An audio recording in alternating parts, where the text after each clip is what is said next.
Hello, welcome to Do It Yourself channel. Today I will show you where to find the option and how to turn on notifications on our cover screen in Samsung Galaxy S22. Where are our notifications options? Of course, in settings. So settings, notifications, and here we have lock screen notifications. When we go here, by default it's turned on, but if it's turned off, we need to turn it on right here.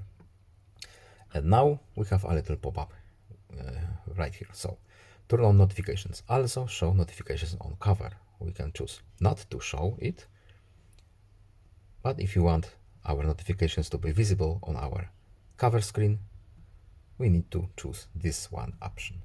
And now our notifications will appear in our cover screen too.